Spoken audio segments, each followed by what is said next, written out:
The woman laughed first. That was the part Owen kept coming back to, weeks later, when he was trying to make sense of how a Thursday afternoon in November had managed to rearrange everything he thought he knew about the next 5 years of his life. She had laughed, and the people around her had laughed because she had, and Owen had stood there with grease on his hands and an honest diagnosis in his mouth and said nothing, because he'd learned a long time ago that you don't argue with the laugh. You just do the work. The call had come to his shop that morning, not to his cell, to the shop line, which meant someone had looked him up the old way, through the directory or a referral, and that usually meant one of two things: an older customer who didn't trust the internet, or someone who wanted to keep a paper trail thin. The voice on the other end was an assistant. It always was with people like this. She said her employer had a vehicle requiring immediate assessment. She gave an address in Wellstone, which was the part of the county that sat behind hedges and electric gates, and did its best to pretend the rest of the county didn't exist. Owen wrote the address on the back of a receipt and told her he could be there by 2. The drive took 22 minutes. He knew the roads well enough to know which turns to take and which ones looked faster but weren't. He'd grown up one town over, left for 12 years to do things that had seemed important, and come back because Hazel got sick, and the only thing that mattered was being close to her. And then she was gone, and the only thing that mattered was Ivy, who was 5, and the garage, which was his, and the town, which was small enough that people mostly left him alone. He didn't use navigation. He had a map in his head. He turned off County Road 9 and onto a private lane that turned into a driveway, that turned into something that couldn't reasonably be called a driveway anymore. The house was the kind you didn't describe. You just stood in front of it and let it happen to you. A woman in a blazer met him before he reached the front door and walked him around the side of the house to a 6-car garage that was better lit and better ventilated than most hospital operating rooms Owen had ever seen pictures of. 4 of the bays held cars he recognized. The 5th held something covered in a cloth that had a shape he recognized without seeing it. She pulled the cover off. A 1966 Ford GT40 MKI. Slate blue, bone-white racing stripe, left-hand drive. The kind of car that had a documented history before most people's grandparents were born. Owen set his bag down and walked around it once without touching anything. The woman in the blazer started to say something about what the previous service provider had found. He held up one hand, not rudely, just the way you hold up a hand when you need the room quiet for a minute. She stopped. He crouched at the passenger side rocker. He looked at the seams. He walked to the front and looked at how the hood met the body. He opened the engine compartment. The GT40 had a rear mid-mounted engine, which meant you accessed it from the back and looked for a long time at what was inside without touching any of it. What he found was a problem, and underneath the problem was something else. Something that stopped his breathing for a moment. He recognized it. Not the GT40 itself, the modification to its cooling system. A specific approach to the oil lines. A particular rerouting that addressed a known weakness in the original design in a way that wasn't documented in any manual he'd ever read, but that he had seen once before. In a different car, in a different state 15 years ago. The work of a man named Roland Fisk. Owen stood up slowly and closed the engine compartment. "I can fix it," he said. "The technician from Hartford told us it needed a full fuel system replacement," said a voice behind him, and he turned to find that the woman in the blazer had been joined by 3 other people at some point, none of whom he had heard arrive. One of them was a man in a dark coat, who looked at Owen the way people look at contractors they have not yet decided to trust. One of them was a woman with light eyes, and the particular posture of someone who had stopped requiring other people's approval somewhere in their mid-30s, and hadn't missed it since. "The fuel system's fine," Owen said. The man in the dark coat said, "The diagnostic indicated." The diagnostic was looking at symptoms, not causes. Owen glanced at the GT40. The car was modified by someone who knew exactly what he was doing and why. Whoever ran the diagnostic didn't recognize the configuration. It's not factory. It's better than factory. The woman with the light eyes looked at him directly for the first time. "You know who did it?" "I know the method," he said. "That's the same as knowing who." She tilted her head. Her name, he would learn later, was Cecilia Strand.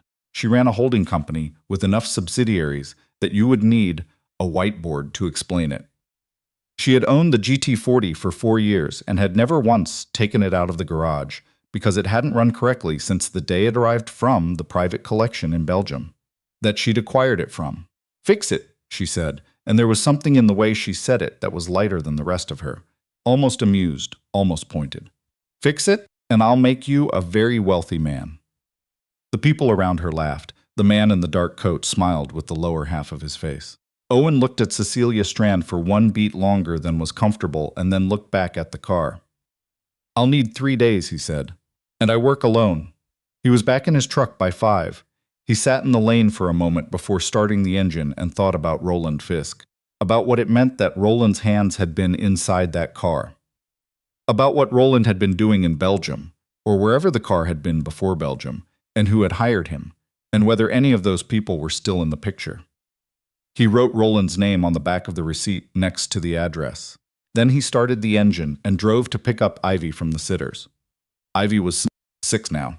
She came out to the truck wearing her backpack like a climbing harness, loose on both sides, and carrying a paper plate with a butterfly she had glued together out of popsicle sticks and tissue paper that was already losing a wing. "Dad," she said, getting in. "It's a monarch. I can see that." Mrs. Petrescu said monarchs migrate to Mexico. "Did you know that?" "I did know that. Have you been to Mexico?" "Once. Did you see monarchs?" "I wasn't looking for them." She held the butterfly up to the window and watched the remaining wing. He drove. They talked about migration, and whether fish counted as migrating when they moved up and down rivers, and whether Gerald, the box turtle she had found in the yard in August and been permitted to keep until October, when Owen had explained they needed to let him go, whether Gerald was somewhere warm now or whether he was cold. Owen told her Gerald was fine. She accepted this. The garage was on the ground floor of a building he owned on the edge of Millhaven's 3-block commercial strip.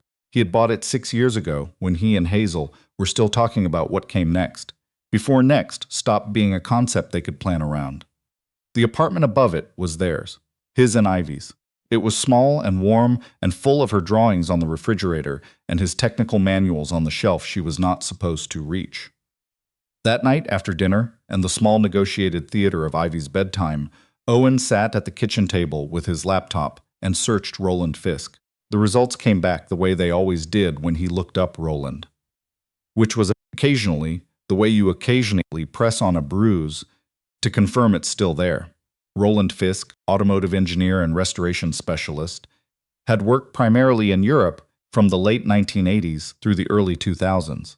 He had died in 2011 of a heart attack in his workshop in Antwerp. He was 64. He had no listed survivors.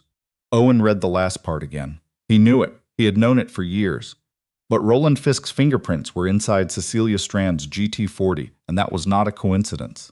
That was a message, or it was evidence, or it was both. He closed the laptop and looked out the window at the dark street.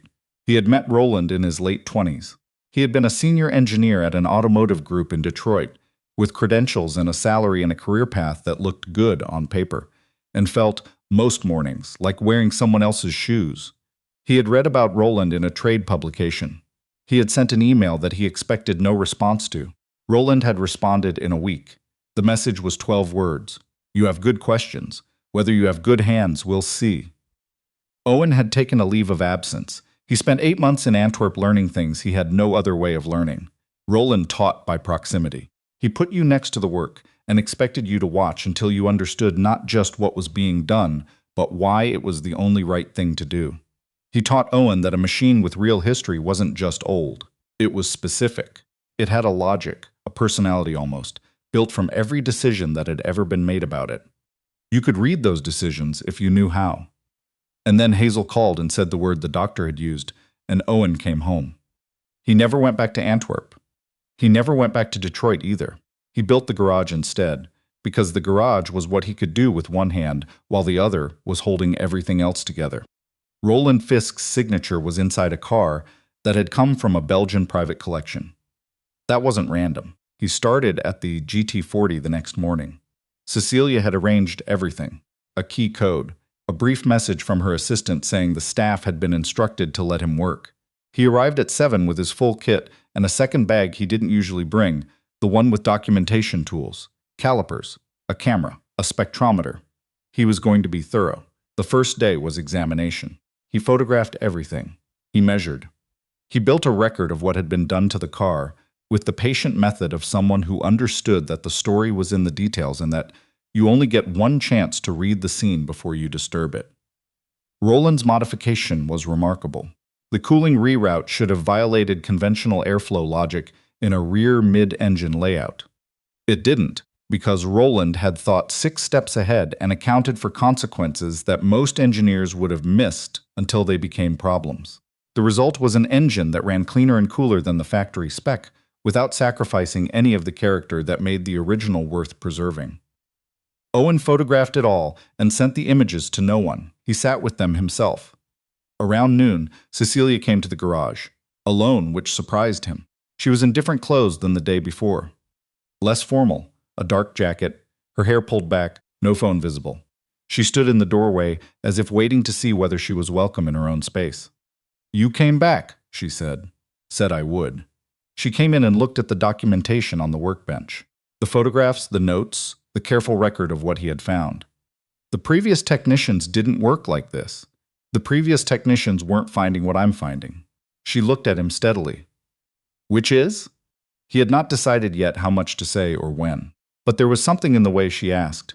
Not with the impatience of someone managing a problem, but with the quieter register of someone who wanted to actually know. That moved his calculation. "Your car was worked on by a man named Roland Fisk," he said. She didn't react with recognition, which told him something.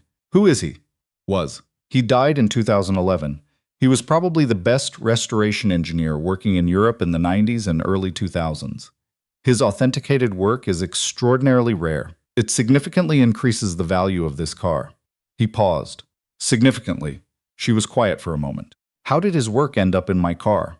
She said it mostly to herself, not really asking him. "That," Owen said, "is the question I'd want answered." She looked at him. "What does that mean?" "It means someone who understood what this modification was worth didn't tell you about it, and I'd want to know why." The second day, he arrived to find a man already in the garage. He was standing at Owen's workbench, not touching the photographs, just looking at them with his hands in his coat pockets, easy and unhurried, the posture of someone who believed he had every right to be wherever he was. Owen recognized him from the day before. He had been one of the people standing behind Cecilia, the man with the dark coat and the smile that was warm on the surface and precisely controlled underneath. "Mr. Braddock," the man said, turning. He put out a hand. "Langston Vale. I handle acquisitions and asset strategy for Cecilia's portfolio.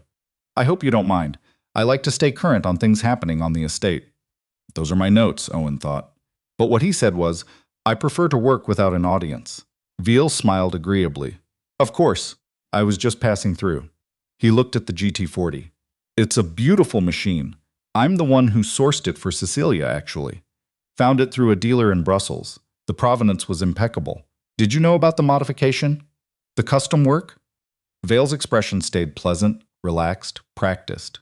"I knew it had been serviced by a specialist. That was part of the appeal. Original condition plus thoughtful restoration work. Did you know who did it?" He paused. Just a half second. Just long enough. "The dealer mentioned a European specialist. I don't recall the details. Should I?" Owen looked at him for a moment. Langston Vale was a good liar, the useful kind, the kind who stayed close to the truth except in the one direction that mattered. "I'll need the provenance records," Owen said. "Everything that came with the car when Cecilia acquired it." "Of course. I'll pull them together." Vale picked up his coat from the chair he had apparently draped it on at some point and moved toward the door. "Let me know what else you need, Mr. Braddock." He left. Owen stood in the quiet of the garage and thought about the photographs on the workbench and the careful ease of a man who had come to look at them. He photographed the documentation again and sent copies to his personal encrypted email. Then he got back to work. The third day, he found it. He was inspecting the chassis rails, standard procedure on a car this age, looking for any evidence of repair work, accident history, anything that might affect structural integrity or value. He was not expecting anything unusual. Behind a section of interior trim near the front bulkhead, in a cavity that had been resealed with enough care that it looked original, he found a small envelope. The paper was old, not ancient, but aged. The adhesive on the flap had dried and resealed on its own. On the front, in handwriting he recognized with a jolt that landed somewhere below his sternum, was a single line. In English, not Dutch, not French, but English, as if Roland had known, somehow had known, that the person who found this would be an American. For whoever opens this engine, you're looking at something real. Don't walk away from it. Owen sat down on the stool and held the envelope in both hands. Roland. He did not open it there. Not in this garage, not alone, not without knowing more about what he was holding. He put it carefully in the inner pocket of his jacket. He worked 3 more hours. He fixed what the car actually needed. Calibration work, fuel delivery adjustment, a subtle interaction between Roland's modification and the current fuel system that required patience and knowledge rather than replacement. The work of an afternoon for someone who understood what they were looking at. He locked the garage behind him and drove home. Ivy was at the kitchen table when he came in, doing homework with the focused displeasure of someone being asked to perform a task against their philosophical convictions. Dad, what's 7 times 8? 56. That's too many. I know. She wrote it down with the expression of someone registering a formal objection. He hung up his jacket. The envelope was in the inner pocket. He went to wash his hands. Later, after she was asleep, he sat at the kitchen table and opened it. Inside was one folded page. Roland's handwriting. He had spent 8 months reading Roland's notes and supply lists and the annotations he made in the margins of technical documents when something annoyed him or delighted him or struck him as not thought through correctly. He would have known the handwriting without the name.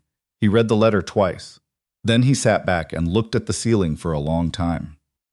Roland had known, when he worked on the GT40, that the car was being positioned as the centerpiece of a fraudulent asset scheme. He had known that the provenance records were being manipulated, that the car's documented history was partly fabricated, and that someone was using vehicles like this one, rare, authenticated, traceable to legitimate historical moments, to move money through transactions that looked clean on paper but weren't. He had written down what he knew. He had hidden the letter inside the car because the people around him at the time couldn't be trusted, and he didn't have enough to take anywhere official. He had written down a name. The name was Langston Vale. Owen didn't sleep much. He lay in his bed with the letter on the nightstand and thought about Roland, who had worked on that car knowing something was wrong and had done what he could with what he had hidden evidence, and trusted that eventually someone would know what they were looking at. He thought about Cecilia, about the way she had stood in the garage doorway and asked, without impatience, who Roland Fisk was. About how she had said, "How did his work end up in my car?" to herself. The way a person speaks when they are beginning to suspect they don't have the full picture of something they thought they understood. She deserved to know. But he was going to be careful about how he told her. The next morning he arrived at the estate and found Cecilia already in the garage. Without her phone, without her assistant. Looking at the GT40 the way people look at something they are reconsidering. "You said it's nearly done," she said. "One more day." She was quiet for a moment. "You know, the other technicians came and gave me summaries, their version of what mattered." She looked at the workbench. "You document everything." "It's important to have a record," he said carefully, "especially when something has real value." She heard the weight under that. He could see it in the way she went still. "How valuable?" she said. He thought about how to say it. "Cecilia." He used her first name for the first time. "Before I answer that, I need to ask you something. The provenance records, the acquisition documents, who handled all of that when you bought the car?" She looked at him steadily. "Langston did." Owen nodded once. "Why?" Her voice had changed, not frightened. More like a person who has heard an unfamiliar sound and is trying to determine whether it is getting closer. "I'd like you to have an attorney look at those records," he said. "Someone external, someone with no connection to your company." The silence in the garage was complete. "Tell me what you found," she said. He reached into his jacket pocket and set the letter on the workbench between them. She read it slowly. He watched her face move through things. Recognition, calculation. Something that looked like the controlled vertigo of a person realizing the ground they've been standing on is not the ground they believed it was. When she looked up, her eyes were clear. "How do you know to trust this? You don't know who Roland Fisk is." "I do, actually. He trained me. I was with him in Antwerp for 8 months. I recognize his handwriting." Cecilia stared at him. He's the one who taught you to read the modification, she said slowly. Yes, so he put the modification in the car. He left a letter naming Langston, and then the one person alive who would recognize his work happened to show up to fix it. She paused. That's improbable. Yes, Langston's been my business partner for 6 years. Owen didn't say anything to that. She folded the letter carefully, the way you fold something that matters, and put it in her own pocket. Then she looked at him the way she had not looked at him before, not assessing his competence, but actually looking at him. Thank you, she said. It came out plain and real. She walked out with her phone already in her hand. Owen turned back to the GT40. He had an engine to finish. Through the high windows, the gray November sky had started to shift. By the time he pulled on his gloves and leaned back into the engine bay, there was the first pale trace of something better moving through it. The attorney's name was Harriet Cross. She was in her early 60s, with the manner of someone who had stopped being surprised by people approximately 20 years ago and found the stopping to be a great relief. She had represented Cecilia's mother in a property dispute years before Cecilia's company had grown to its current size, and she was the one attorney. Cecilia knew with certainty had never had any contact with Langston Vale. She came to the estate on a Wednesday. When Cecilia showed her the letter, she read it without touching it first, then picked it up and read it again. The car was sourced through Vale. Yes. So either he didn't know the letter was there, which would mean he acquired the car without doing due diligence, or he knew and acquired it anyway because he believed no one would ever find it. Harriet set the letter down. What do you know about the provenance documentation? Langston handled all of it. Harriet's expression didn't change, but something in it solidified. I need you to pull those records yourself. Don't go through Langston. Don't signal anything. As far as Langston Vale is concerned, nothing is different. Not a look, not a changed behavior, nothing. Cecilia met her eyes. I understand. The mechanic, Harriet said. He found this. He may be a vulnerable position. Cecilia thought about Owen, about the way he had put the letter on the workbench between them and waited, without rushing her, without telling her what to think about it. About a man who had brought her evidence of something that had every reason to be none of his business. He understands more than most people would, she said. Harriet nodded. I'll start making calls. Owen finished the GT40 on a Friday. He spent the last 2 hours on final calibration, adjusting the fuel delivery against Roland's modified cooling system until the two worked the way they were meant to work together, not correcting Roland's choices, completing the conversation between them and the rest of the machine. When he was done, he sat in the driver's seat and started the engine. The sound was extraordinary, not loud in the aggressive mechanical way that people expected from a car this age. This was layered and purposeful, a voice that had been shaped by someone who understood the difference between power and noise. The whole car vibrated with it in a way that felt almost respiratory. Owen sat with it for 30 seconds. Then he went to find Cecilia. She was in her office on the second floor.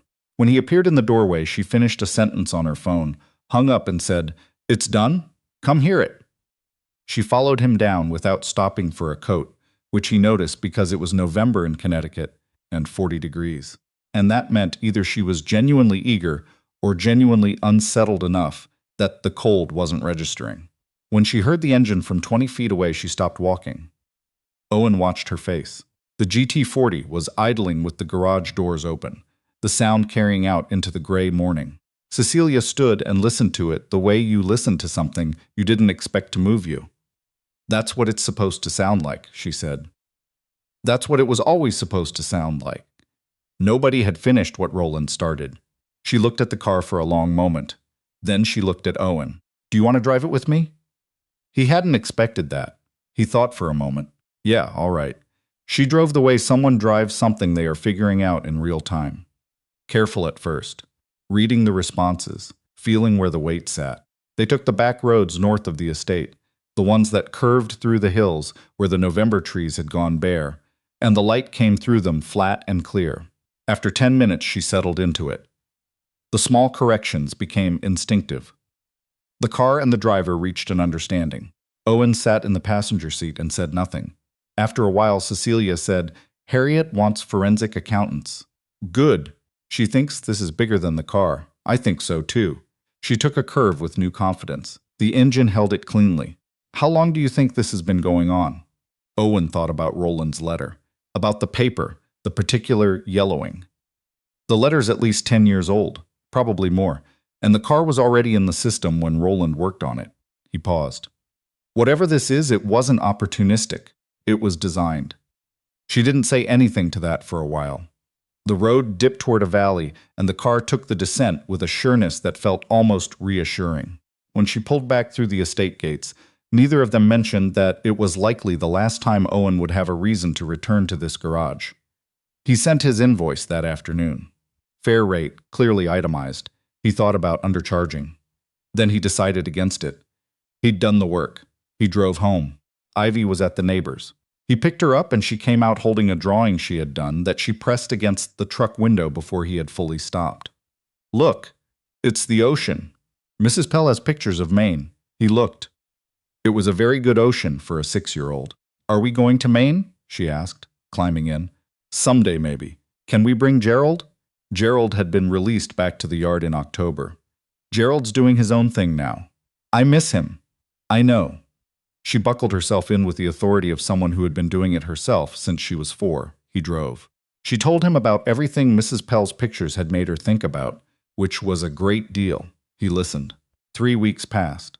He fixed a Jeep Wrangler with a cracked differential housing and an old Pontiac that a retired teacher named Gus had been keeping alive for 15 years out of loyalty to a car that had, in Owen's estimation, more than earned it. He liked working on Gus's car. There was something satisfying about a machine that had been maintained honestly over a long period of time, the evidence of consistent care visible in every component. Normal days. Normal work. He heard nothing from Cecilia and did not expect to. She had an attorney. She had accountants. She had a problem to dismantle. She didn't need a mechanic for any of that. He'd been useful for a specific thing at a specific moment, and that was how most jobs ended. He told himself that several times. And then on a Wednesday evening, he got a text from an unsaved number. The forensic team found what they were looking for. Harriet says it's enough. He read it twice. Typed back, good. Stared at the screen for a moment, then added, how are you holding up? 3 minutes later, honestly, I'm not sure yet. Still working that out. He understood that answer completely.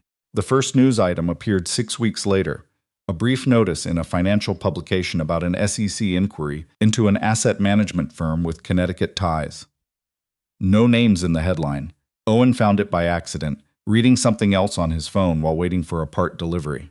He read it in his garage, with the smell of oil and cold air around him, and the ordinary sounds of the street outside, the quiet unraveling of something that had been constructed carefully over years. Ivy came home from school an hour later, and told him at length about a conflict in her class involving a disputed outcome in a relay race. He listened to all of it. He made dinner. Life continued. It was Cecilia who called. Not a text, an actual phone call, on a Tuesday afternoon when he was elbow-deep in a transmission. He slid out and wiped his hands and answered. Her voice was different from the one he'd first heard on the estate, more tired, more real. I had a board meeting yesterday, she said. 12 people who have known Langston for years. Some of them longer than they've known me, and I had to sit there and show them what the accountants found and watch their faces. She stopped.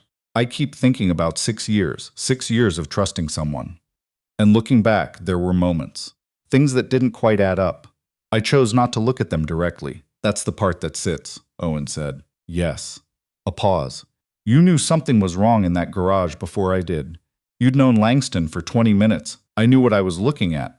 No, she said. You were paying attention. That's different. He leaned against the side of the truck and looked at the strip lighting on the garage ceiling and thought about how to answer that. You built something real, he said finally. Whatever Langston was building around it and underneath it, you built a real company. That doesn't come from someone who wasn't paying attention. It comes from someone who trusted the wrong person. Those aren't the same thing. Silence. Long enough that he thought the call had dropped. That's, she started, cleared her throat. Thank you. I mean it. Another pause. How's Ivy? The shift surprised him. He smiled despite himself. She's lobbying to get a second turtle. A sound came through the phone that was definitely a laugh. Short and real. How's the campaign going? She's losing, but she's committed. They talked for a few more minutes about nothing consequential. When they hung up, Owen stood in the quiet garage with the late afternoon light coming through the high windows and noticed the feeling of having talked to someone who hadn't asked him to be anything except what he was. He went back to the transmission. The day the federal investigation became public was a Monday. Owen was dropping Ivy at school when the alert came through on his phone. He had set it for Langston Vale's name after the trade publication piece. He read it in the school parking lot after watching Ivy disappear through the front doors, her backpack swinging, already mid-conversation with a friend. Securities fraud, wire fraud, conspiracy, a scheme running 11 years, fabricated provenance records, inflated asset valuations, funds moved through shell companies in 4 countries. Among the specific evidence cited, the acquisition records of a 1966 Ford GT40 MKI. Owen put the phone in his pocket and sat in the parking lot. He thought about Roland Fisk, who had seen something wrong and done what he could with what he had, and had died in his workshop 12 years later without knowing if anyone had ever opened the right engine compartment. For whoever opens this engine, you're looking at something real. Don't walk away from it. He drove back to the garage and opened the bay doors and got to work. 4 days later, Langston Vale came to his shop. Owen was alone. Ivy was at school. The garage held a Subaru that needed head gaskets and wasn't going anywhere quickly. He heard a car on the gravel and looked out. Dark sedan. He recognized it from the estate driveway. He did not stop what he was doing. Vale came in wearing a coat that probably cost more than Owen's truck and carrying the particular ease of a man who believed that composure was a form of power. He looked around the garage with the appreciative expression of someone who had decided in advance to find it charming. "Mr. Braddock." He smiled. "I wanted to have a conversation." Owen set down his torque wrench. "There's nothing to have a conversation about," he said. Vale shifted his weight slightly, a small movement that changed the geometry of the room in a way that was meant to be noticed. "You found something in a car. You gave it to someone who didn't have the full context. I understand the instinct." His voice was warm and measured. "You were trying to do the right thing. The problem is that what you found was part of something complicated. A letter written by a man who didn't have all the information isn't Langston." Wiesel stopped. "I know what you're doing," Owen said. The smile stayed. "Practiced. Patient. You have a daughter." His voice had shifted now, the warmth made deliberate, precise. 6 years old, I think?" The room changed temperature. Owen went completely still. He felt something settle in him, not fear exactly, though there was some of that, something older. The stillness of a person who has finished deciding something and doesn't need to revisit it. "You need to leave," he said. I heard what you said." Owen looked at him steadily. "And I'm going to be clear. You need to leave this garage right now. You need to never come back. And you need to never say anything about my daughter again." Vale's smile thinned. "You should think carefully." "I have," Owen said. "Leave." The garage was completely quiet for a long moment. The Subaru ticked. A car passed on the street outside. Then Langston Vale turned, adjusted his collar, and walked out. Owen stood in the middle of the floor and breathed. Then he picked up his phone and called Harriet Cross. "He came to my shop," he said when she answered. "He mentioned Ivy." Harriet's voice went precise and flat. "Did he threaten her explicitly?" "Explicitly enough. Stay where you are. Don't call anyone else. I'm on the phone with the U.S. Attorney's Office in the next 60 seconds. She hung up. Owen stood looking at the empty doorway and thought about Roland Fisk, who had put a letter in a car and trusted that the right person would eventually find it. He thought about the particular stupidity of a man who had hidden successfully for 11 years and had then driven to a mechanic's shop to threaten a 6-year-old girl 48 hours after federal charges were filed. That was the moment it stopped being something he was standing at the edge of. The federal prosecutors filed the additional charges by end of week. Witness tampering, obstruction of justice. Harriet called at 8 in the morning while Owen was making Ivy's lunch. "The bail conditions have been significantly tightened," she said. "At minimum, Vale is prohibited from contact with you, Ivy, Cecilia, or any witness in the case." A pause. "How are you holding up?" "Fine," he said. She let that sit the way experienced people let incomplete answers sit. "Harriet," he said. "I mean it." "All right." A brief pause. "Advice you didn't ask for. Keep your routine. Go to work. Pick up your daughter. Don't change your behavior in ways that signal you're rattled. The worst thing right now is becoming unpredictable." He finished making the sandwich and drove Ivy to school. Normal morning. He watched her go through the front doors and then sat in the parking lot a moment longer than usual, watching the ordinary movement of an ordinary Tuesday, and let it settle around him. Then he drove to work. Cecilia called that afternoon. Her voice was careful. I heard about the tampering charges. Owen, I'm sorry. He went to your shop. He mentioned Ivy. That's because of me. No, he said. Yes, Cecilia. He said her name the way he had said it in the garage. Not sharply, just clearly enough to stop the spiral. He went to my shop because I found evidence of what he did. That's not your fault. That's his. Stop building a case against yourself. Silence. You're very direct, she said finally.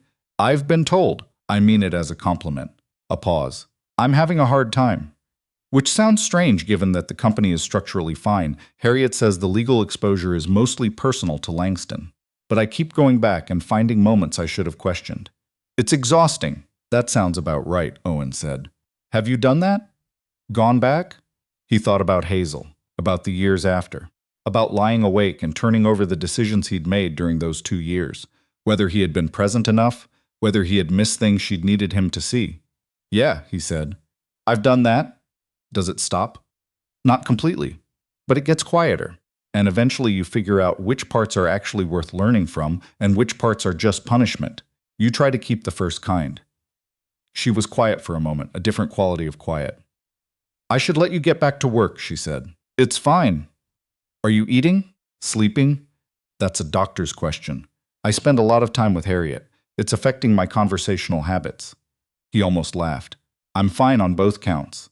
The bail revocation hearing was on a Thursday. Owen wasn't required to attend. His statement was in the record, and Harriet had told him the outcome was fairly predictable. He found the night before that he couldn't quite settle. He sat at the kitchen table after Ivy was asleep and worked through the engine calculations for a customer's rebuild. The math was straightforward. His mind kept returning to a hearing room he'd never seen. He had done his part. He kept coming back to that. Roland had done his part too. Ruth called at noon on Thursday. Bail revoked. Vales remanded pending trial. The judge didn't buy the argument that it was an innocent visit. The transcript was unambiguous. A pause. He won't be going anywhere for a while. Owen set down the caliper he was holding. Okay, that's your reaction? I'm glad. Is that better? Marginally. But her voice had warmth in it. You'll be called to testify at trial. Probably spring, depending on how the defense plays it. They may push for a plea before it gets there. A pause. Thank you, Mr. Braddock, for finding the letter, for keeping documentation, for calling me immediately when he came to your shop. Another pause. Roland Fisk trained someone well. Owen didn't answer right away. He did, he said finally. He went back to the breaks he'd been working on. November ended. December came the way it always did, more abruptly than it should have. Ivy had opinions about the Christmas tree and implemented them with a confidence that he had stopped arguing with. She put the lights on the bottom half because she could reach them and declared the upper half unnecessary. And he added some quietly after she was in bed, and she noticed immediately the next morning and gave him the look of someone who had been administered a betrayal but was willing to let it go as long as he acknowledged it. He acknowledged it. Cecilia called on a Friday afternoon when he was finishing up a brake job. The plea arrangement is happening, she said. Langston's team ran out of room. A pause. It's over. Or close enough to over. How are you feeling? Honestly, like it finished moving before I did. I thought I'd feel more when it was done. She was quiet. I keep thinking about 6 years. And then I think about what you said. About the parts that are worth learning from you keeping both kinds? Trying to. A pause. Owen, I want to ask you something. Her voice had shifted, gotten slightly careful. The GT40. Once the case is resolved and the provenance can be formally documented. Roland's work inside it. What happens to the car's value? Doubles at minimum, maybe more. Roland's authenticated restorations are extraordinarily rare. If this gets formally documented, the collectors who care about that history will care about it significantly. I don't care what it's worth, she said. And it came out the way things come out when they are simply true. I mean, I care in a practical sense. The asset records need to reflect it, but that's not what I meant. A pause. I keep thinking about the fact that he put his best work into a car that was being used in a fraud.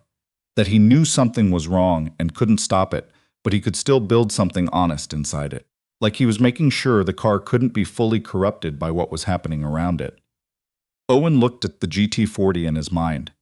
He hadn't thought about it exactly that way. He believed the work itself had integrity, he said, separate from everything else. He used to say that a machine built honestly tells the truth eventually. I thought he was being philosophical. Maybe he was being literal. Maybe. She was quiet for a moment. Then carefully she said, I'd like to know more about him, if that's all right. Not for the case. Harriet has everything she needs. But he's inside my car. He put something real in it. I'd like to know who he was. Owen nodded slowly. I can tell you what I know. Would you want to do that over dinner? Somewhere that isn't a garage? He held the phone for a moment. She said it with the balance of someone who meant it in both the practical and the other sense and wasn't pretending otherwise. Yeah, he said. I think I'd want that. He didn't overthink it, or he tried not to.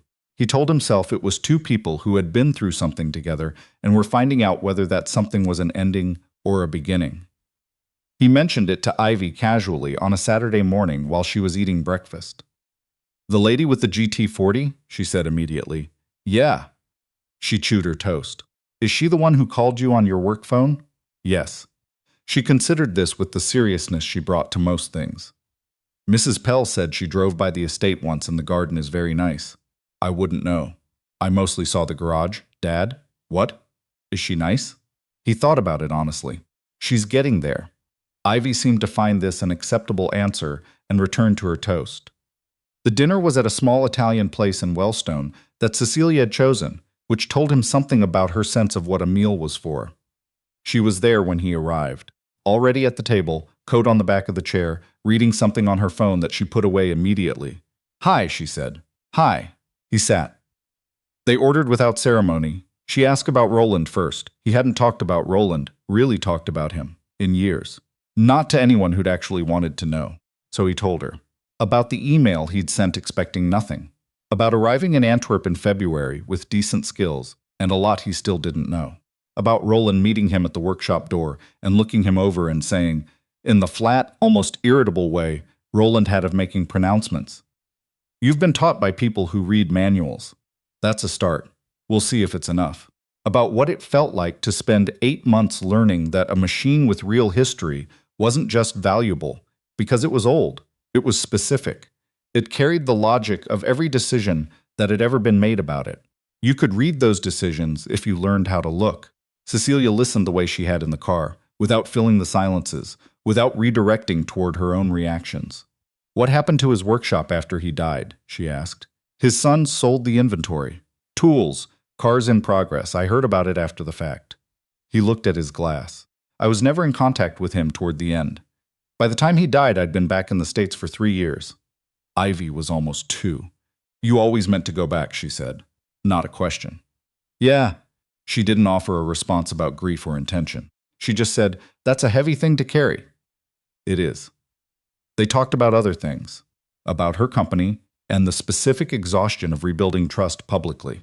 About a board member who had called her a week after everything went public to say he had noticed something off about Langston 2 years earlier and hadn't said anything. What did you do with that? Owen asked. I told him that the next time he had that feeling about someone, I expected to hear about it, and I told him I appreciated the call. A pause. It would have been easier not to make it. That's generous. Mostly strategic, she said. I need the board functional. She tilted her head slightly, maybe a little generous. He smiled. She smiled back. Not the managed version from the estate. Not the careful one from the garage. Just actual. The smile of someone having dinner with a person they liked. He drove home at 10:30 and found his neighbor, Mrs. Pell, asleep in the armchair, and Ivy asleep on the couch with a blanket pulled up and a library book splayed open on her chest. He turned off the television, which had been showing a nature documentary about tidal ecosystems to no one. He picked Ivy up carefully. She half woke enough to say, "Hi, Dad," and go immediately back under. He carried her to her room and tucked the blanket around her and stood up. His phone was on the kitchen counter. A message from Cecilia sent 40 minutes ago. I had a good time. Thank you for telling me about Roland. He stood in the kitchen in the late-night quiet and typed back, Me too. First time I've talked about him in a long time. Good to say it out loud. He put the phone down and stood for a moment. Then he went to bed and slept better than he had in weeks. The plea came in February. Langston Vail pleaded guilty to federal securities fraud, wire fraud, and conspiracy. He pleaded guilty to the witness tampering charge in the same session. Harriet called at 7 in the morning. Owen was making Ivy's oatmeal. "It's done," she said. "He entered the plea an hour ago." "Okay, you're still on the sentencing witness list if prosecution decides to call you. But there won't be a trial." A pause. "You should know that your testimony, the documentation, the letter, it mattered. Not just procedurally. The timeline it established, the proof of intent going back to when Roland worked on that car. It made this case airtight in ways that financial fraud cases rarely are." He stirred the oatmeal. "Roland made it airtight. I just found it." "You knew what you were looking at," Harriet said. "That's not nothing." He thought about Roland's workshop in February. The cold coming off the stone floor, the smell of oil and metal. The radio Roland always had on low, playing jazz that Owen had eventually started to recognize. He thought about a particular afternoon when he had made a mistake on a valve job, and Roland had looked at it for a long time and then said, very quietly, "Do it again. This time, trust your hands before your head." "No," he said. "It's not nothing." Ivy appeared in the kitchen doorway in her pajamas. "Is the oatmeal done?" 2 minutes. She sat at the table and looked at the bowl with the patience of someone who had accepted the universe's timeline but wanted it noted that she was there. Owen finished the call, told Harriet thank you, and hung up. He told Cecilia that evening. She was quieter than he expected. "I thought I'd feel something more definitive," she said. "But it mostly feels like it lost momentum somewhere in the middle. Like the ending caught up with me before I was ready for it." "That's probably right." "The real moment was when you read the letter. This is just the paperwork." "Is that how it felt when you found it?" He thought about sitting on the shop stool with Roland's envelope in both hands, feeling the weight of what he was holding. "No. When I found it, I felt something closer to obligation, like something had been handed to me. The real moment was when Langston came to the shop and mentioned Ivy. That was when I understood I was going to see it through, no matter what." She was quiet. "I'm sorry that happened. I know you are Owen." "Stop," he said. Not sharply. "It worked out, and it was never your fault. Stop building a case against yourself." A long pause. "You keep saying that. I'll keep saying it until you stop needing to hear it." She made a sound that was almost a laugh, a different quality than before, softer. They talked for another half hour. When they hung up, he sat in the quiet of the garage. He had come back down to check something on the Pontiac and thought about what had shifted in the past 4 months without any of it announcing itself. The sentencing was on a Tuesday in March. Owen wasn't required to attend. His statement was in the record and the outcome was already known. He drove to Millhaven anyway. He dropped Ivy at school, told her he had a meeting, and took I-95 with the radio off. He parked and walked into the federal courthouse and found a seat in the gallery. He hadn't told Cecilia he was coming. She saw him when she turned to speak to Harriet. A brief look of surprise, then something that settled.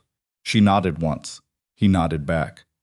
Langston Vail came in with his attorneys looking like a man who had spent 6 months being slowly reduced. The composure was still present in its form, but whatever had been running behind it had gone quiet. The judge was a woman in her late 50s with white hair and the manner of someone who had stopped being interested in theater decades ago and was here exclusively for facts and decisions. She had clearly read everything. When she reached the witness tampering charge, she looked up from her papers. "Mr. Vail, you were charged with significant federal crimes. You were released on bail. And you drove to the place of business of a fact witness who has a young child and made statements that a reasonable person would interpret as a threat directed at that child." She paused. "I want to understand what you believe that would accomplish." Vail's attorney began to speak. The judge held up one hand. "I'm asking your client," she said. A long silence. "I was frightened," Vail said. His voice had lost its professional finish. "I made a poor decision."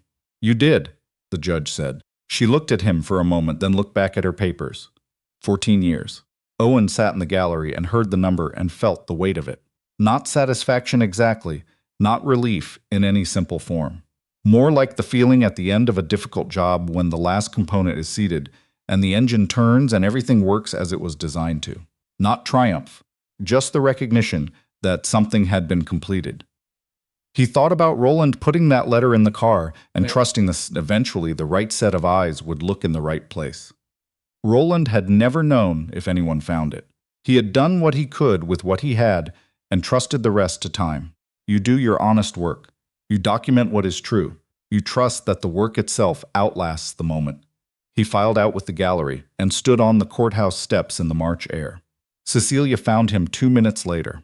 She had spoken briefly to Harriet and came over and stood beside him without saying anything for a moment. They looked at the New Haven street, the traffic, the ordinary afternoon happening around the edges of something that had just concluded. 14 years, she said. Yeah, he'll likely be out in 10 or 11, probably. She was quiet for a moment. Is that enough? He thought about it. I don't know what enough would look like. I know it's real. I know it's proportionate to what was established. He shook his head slightly. I don't think that question has a clean answer. She stood beside him, close enough that the proximity said something without requiring words. Roland would have been satisfied, Owen said. Not happy. Happy wasn't really his register, but satisfied. He put the letter in the car because he believed the machine would tell the truth eventually. It did. He paused. That would have been enough for him. Cecilia was quiet for a moment. Then she said, You should go to Antwerp. He looked at her. After this is fully behind you. At some point, she held his gaze. You've been carrying the fact that you never went back. You said so, and now it's done. Close that loop, Owen. For yourself. He didn't argue because she wasn't wrong. Harriet appeared at Cecilia's elbow. The car was waiting. Board call at 3. Cecilia looked at Owen one more time. Call me tonight? Yeah, he said. I will. She left. Owen stood on the courthouse steps alone for a few minutes more and let the morning settle. The city moved around him. He put his hands in his pockets. Then he walked back to his truck and drove to pick up Ivy from school. She came out with her backpack and a permission slip for a field trip that she handed him before she had fully said hello. He signed it on the hood of the truck. How was your meeting? She asked. Long? Was it the Langston thing? He looked at her. She was 7. She had picked up more than he'd realized. Yeah, he said. It's over. She buckled herself in. Considered this. Does that mean you're done being sad about it? I wasn't sad, he said. I was busy. She appeared to find the distinction unsatisfying, but let it pass. Can we get hot chocolate? They got hot chocolate. He called Cecilia that evening after Ivy was in bed. She picked up on the second ring. How are you? She asked. Honestly, better than I expected. Good. A pause. A different quality than usual. Owen, I want to tell you something. All right. When this started, I was in my garage looking at a car I'd never been able to drive, and a man I'd never met told me there was something real inside it that everyone else had missed. A pause. That turned out to be true about more than the car. He sat with that for a moment. I know, he said. And he did. Outside the apartment window, the March night was cold and clear. Somewhere down the block, a light was still on in the bakery that opened at 4 in the morning. Ivy's drawings were on the refrigerator. Roland's signature was documented in a federal court record in New Haven, which meant it was documented somewhere permanent now, which meant Roland's work was going to outlast everything that had been built around it. Which was, Owen thought, exactly what Roland would have said all along was going to happen. Some machines, built honestly, tell the truth eventually. He was counting on that being true about more than machines.